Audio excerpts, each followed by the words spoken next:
संविधान की प्रारूप समिति के अध्यक्ष थे। उन पर आधुनिक भारत का संविधान बनाने की जिम्मेदारी थी और उन्होंने ऐसे संविधान की रचना की जिसकी नजरों में सभी नागरिक एक समान हो, जो धर्मनिरपेक्ष हो और जिस पर देश के सभी नागरिक विश्वास करें। एक तरह से भीमराव अंबेडकर ने आजाद भारत के डीएनए की रचना की थी। इसके अलावा डॉक्टर अंबेडकर की प्रेरणा से ही भारत के फाइनेंस कमीशन यानी वित्त आयोग की स्थापना हुई थी। डॉक्टर अंबेडकर के आइडियाज से ही भारत के केंद्रीय बैंक की स्थापना हुई, जिसे आज हम रिजर्व बैंक ऑफ इंडिया के नाम से जानते हैं। दामोदर घाटी परियोजना, हीराकुंड परियोजना और सोन नदी परियोजना को स्थापित करने में डॉक्टर अंबेडकर ने बड़ी भूमिका निभाई थी। भारत में एम्प्लॉयमेंट एक्सचेंजेस की स्थापना भी डॉक्टर अंबेडकर के विचारों की वजह से ही हुई थी। भारत में पानी और बिजली के ग्रिड सिस्टम की स्थापना में भी डॉक्टर अंबेडकर का अहम योगदान माना जाता है। भारत को एक स्वतंत्र चुनाव आयोग भी डॉक्टर भीमराव अंबेडकर की ही देन है। ये वो योगदान है जिन्हें आजादी के बाद की तमाम सरकारों ने हमेशा ही अनदेखा किया है। यानी योजनाएं और विचार अंबेडकर के थे, लेकिन उनका श्रेय दूसरे नेताओं ने लूटा।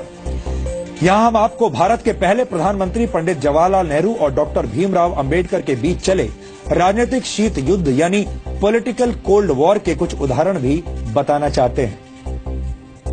डॉक्टर अंबेडकर जवाहरलाल नेहरू की सरकार में प्लानिंग का मंत्रालय चाहते थे, लेकिन नेहरू ने अंबेडकर को सिर्फ कानून मंत्रालय दिया, प्लानिंग मंत्रालय नहीं दिया।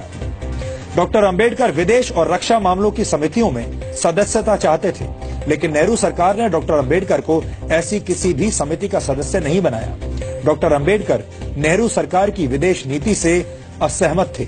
डॉक्टर अंबेडकर हिंदुओं में सामाजिक अधिकार और महिलाओं को संपत्ति का अधिकार देने की बात करने वाले हिंदू कोड को समाज सुधार के लिए जरूरी मानते थे, लेकिन नेहरू सरकार ने अंबेडकर के मंत्री रहते हुए हिंदू कोड को स्वीकार नहीं किया। यहां तक कि डॉक्टर अंबेडकर को भारत रत्न सम्मान देने के लिए भी कोई पहल नहीं की गई। उनकी मौत के 34 वर्षों के बाद 1990 में वीपी सिंह सरकार ने उन्हें भारत रत्न से सम्मानित किया, जबकि कांग्रेस ने डॉक्टर अंबेडकर को भारत रत्न से सम्मानित करने के लिए कोई कदम नहीं उठाया। अब आप समझ गए होंगे कि बाबा साहेब डॉक्टर भीमराव अंबेडकर से जुड़ी तमाम सच्चाइयों को हमसे और आपसे कैसे दूर रखा गया है। इन सच्चाइयों को जानना और समझना आधुनिक भारत के निर्माण के लिए बहुत जरूरी है। डॉक्टर अंबेडकर को जातियों की सीमा में बांधना और उन्हें सिर्फ दलितों के मसीहा के तौर पर पेश किया जाना उनके साथ बहुत बड़ा अन्याय होगा। इसीलिए आज हम डॉक्टर अंबेडकर के मूल विचारों को आपके लिए डिकोड कर रहे हैं।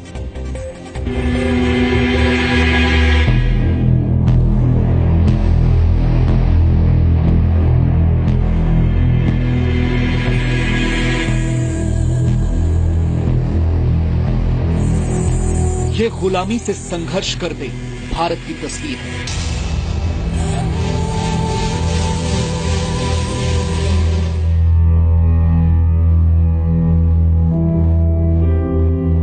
सैकड़ों वर्षों के संघर्ष के बाद हम आज आजाद तो हैं, लेकिन देश के कई नागरिक ऐसे हैं जो आज भी अपने हक की लड़ाई लड़ रहे हैं। देश में समान अधिकार, ये सपना पहली बार बाबा साहब डॉक्टर भीमराव अंबेडकर ने देखा था, जो आज तक पूरा नहीं हो पाया।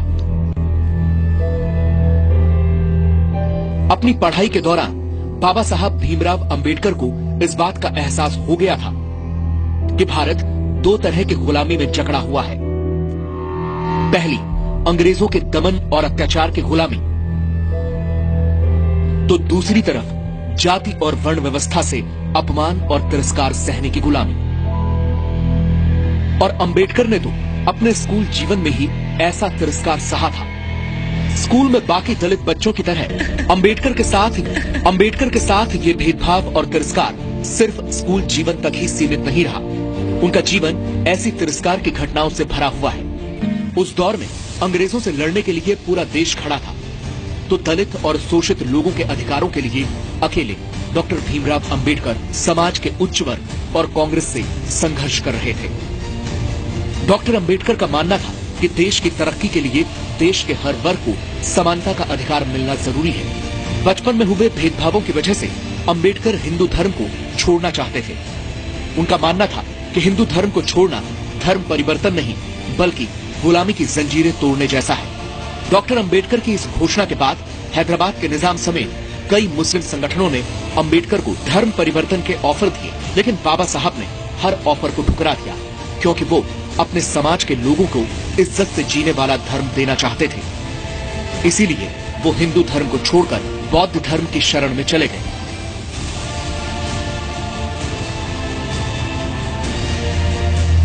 पंद्रह अगस्त 1947 को आजादी का जश्न डॉक्टर बाबा साहब अंबेडकर के लिए एक बड़ी जिम्मेदारी लेकर आया।